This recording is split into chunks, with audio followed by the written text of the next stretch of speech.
If the air compressor is belt-driven, what should you look for in checking the belt? Check for excessive wear, cracks, and tightness.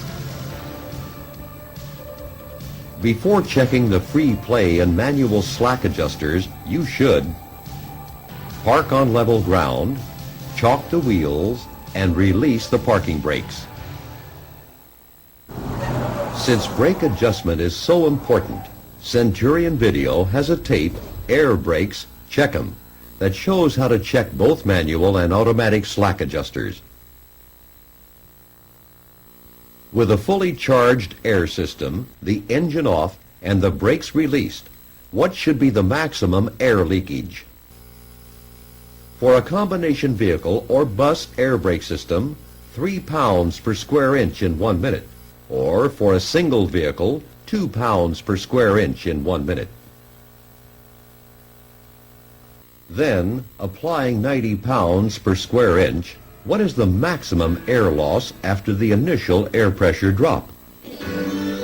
For single vehicles, 3 pounds per square inch in 1 minute, and for combination vehicles, 4 pounds per square inch in 1 minute. To check the air compressor governor cut-in and cut-out pressures, you pump the brakes while running the engine at a fast idle. When should the air governor cut out the air compressor?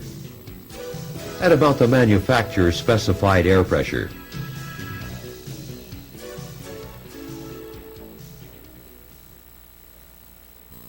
When making a normal stop with a vehicle that has a manual transmission, when should you push in the clutch?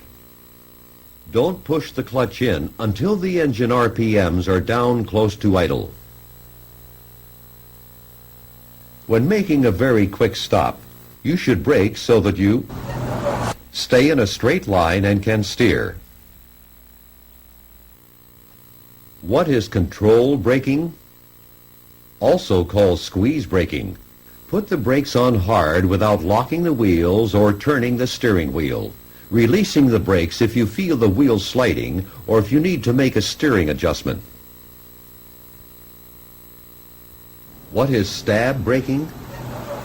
Pressing the brake pedal as hard as you can, releasing the brakes when the wheels lock up, and repeating by putting the brakes on again as the wheels start rolling. Why does air braking take more time than hydraulic braking? Because it takes time for the air to flow through the lines to the brakes.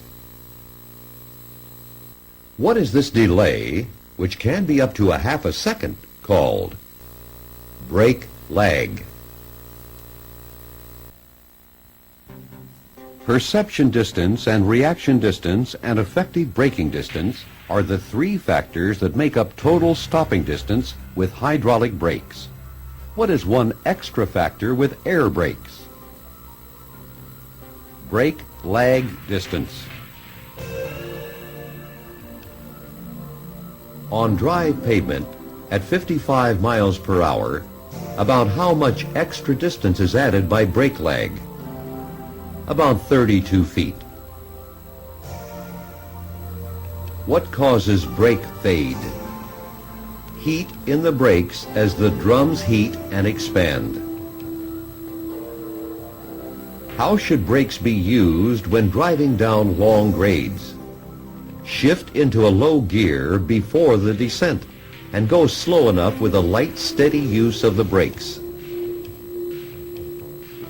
The fanning of brakes is not recommended for long downgrades because the short time off the brakes does not allow them time to cool. What is likely to happen when brakes have not been properly adjusted before going down steep grades? The system is likely to become unbalanced, with some brakes doing more work than others, heating up and losing stopping power. You should know your brakes are fading when you have to push harder on the brake pedal to control your speed on a downgrade. The first thing to do when a low air pressure warning comes on is stop and park safely as soon as possible. When should you use wheel chocks instead of parking brakes to set the vehicle? When your brakes are very hot or are very wet in freezing temperatures.